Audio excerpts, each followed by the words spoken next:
राम राम नमस्कार. कशा आहात मंडळी? तर आज मी बनवणार आहे ॲव्होकॅडोचा सँडविच. तर तुम्हाला ॲव्होकॅडो आवडत असेल तर तुमच्यासाठी ही स्पेशल रेसिपी आहे. काहीतरी हेल्दी ट्राय करायचं आहे तर तुम्ही ही रेसिपी नक्की करू शकता. तर हे ॲव्होकॅडोचं सँडविच मी आज बनवणार आहे. अगदी 5 मिनिटात होणारं सँडविच आहे.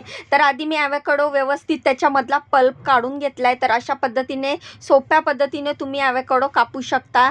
तर त्याची जी गोल बी असते ती एका साईडला येते आणि असा त्याच्यामधला सगळा पल्प मी व्यवस्थित एका बाउलमध्ये काढून घेतलेला आहे. हेल्दी आणि टेस्टी जर तुम्हाला खायचं असेल तर तुम्ही हे सँडविच नक्की बनवू शकता. जोराची भूक लागली आहे आणि बनवायला वेळ नाही आहे तर 5 ते 10 मिनिटामध्ये होणारं हे सँडविच अतिशय टेस्टी लागतं. तर आज मी तुम्हाला ह्याची फुल रेसिपी दाखवणार आहे. पूर्ण व्हिडिओ 4 ते 5 मिनिटाचाच आहे, जास्त मोठा नाही आहे. त्यामुळे व्हिडिओ पूर्ण बघा, व्हिडिओ शेवटपर्यंत बघा. व्हिडिओला लगेचच लाईक करा, चॅनलला सबस्क्राईब करा. तर बघा हे माझा सगळा पल्प काढून झालेला आहे एका बाउलमध्ये. तर आता हे व्यवस्थित स्मॅश करून घ्यायचं आहे. गोळे वगैरे गुठळ्या वगैरे ठेवायच्या नाही आहेत, व्यवस्थित स्मॅश करून घ्यायचं आहे. बघू शकता तुम्ही, बघा किती मस्त स्मॅश स्मूथ झालेला आहे.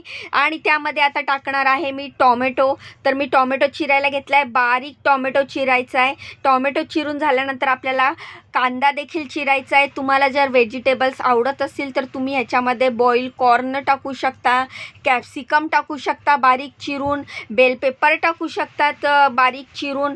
पण मॅडमना फक्त आमच्या कांदा आणि टॉमॅटोच हवा होता, त्यामुळे मी कांदा आणि टॉमॅटो चिरायला घेतला.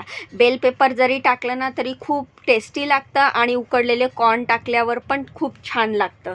तर अशा पद्धतीने माझा कांदा आणि टॉमॅटो चिरून झालेला आहे. सँडविच बनवता बनवताच बाजूच्या गॅसवर जरा चहा ठेवला. सँडविच सोबत चहा नसेल तर काहीतरी इनकम्प्लीट वाटतं ना. तर मग मी एका बाजूला चहा बनवायला घेतला आणि सँडविच आता आपले 2 मिनिटातच होणार होते. तर मंडळी, तुम्हाला माझे व्हिडिओ कसे वाटतात मला कमेंट करून नक्की सांगा. व्हिडिओला लाईक करत जावा, चॅनलला सबस्क्राईब करत जावा, मला असाच सपोर्ट करत जावा. मी बनवलं आहे का कधी ॲव्होकॅडोचं सँडविच आणि बनवलंय तर तुमची पद्धत काय आहे मला कमेंट करून नक्की सांगा. तर बघा मी एकच मिरची घेणार आहे, कारण ह्याच्यामध्ये मला ब्लॅक पेपर पावडर पण टाकायची आहे. तर त्यामुळे ही मिरची अशी हातानेच एकदम बारीक चिरून घेतली आहे, जेणेकरून जरी ही सँडविचमधनं तोंडात गेली तरी जास्त तिखट लागणार नाही. तर खूप बारीक बारीक चिरली आहे.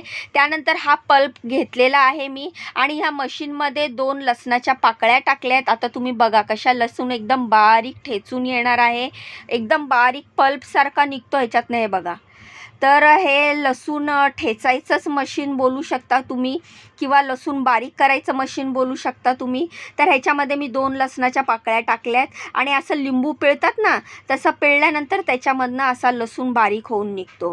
तर कच्चाच लसूण टाकायला सांगितला, कारण त्याचा फ्लेवर आमच्या मॅडमना खूप आवडतो. त्यानंतर मी टाकलं कांदा, मिरची आणि टॉमॅटो.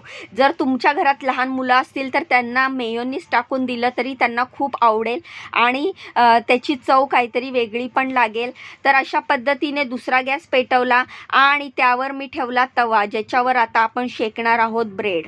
तर हे पॅन ठेवलेलं आहे मी गॅसवर आणि हे ब्रेड घेतलेले आहेत, ब्रेडचे स्लाइस घेतलेले आहेत आणि हे आता आपण बटर लावून व्यवस्थित टोस्ट करून घेणार आहोत.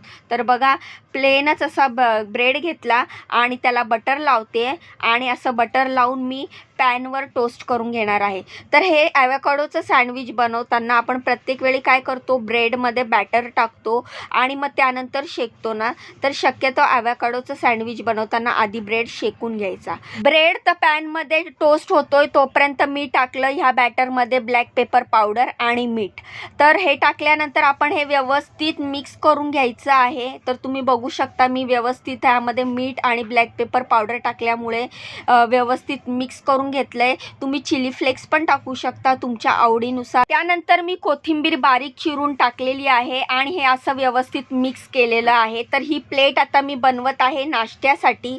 तर मी हे जे आपण भाजलेले ब्रेड आहेत, म्हणजे टोस्ट केलेले जे ब्रेड आहेत ते मी प्लेटमध्ये काढलेत आणि बघा हे जे आपण ॲव्होकॅडोचं सँडविचचं बॅटर बनवलेलं आहे हे बाउलमध्ये ठेवलं आहे आणि सोबत बनवलेला आहे चहा. तर आता हे अशीच प्लेट जाणार आहे साहेबांना आणि मॅडमना द्यायला, कारण ते त्यांना हवं आहे त्याप्रमाणे लावून घेतील. तुम्हाला व्हिडिओ कसा वाटला, रेसिपी कशी वाटली नक्की कमेंट करून सांगा आणि आधी व्हिडिओला लाईक करा, चॅनलला सबस्क्राईब करा. भेटूया उद्याच्या व्हिडिओत.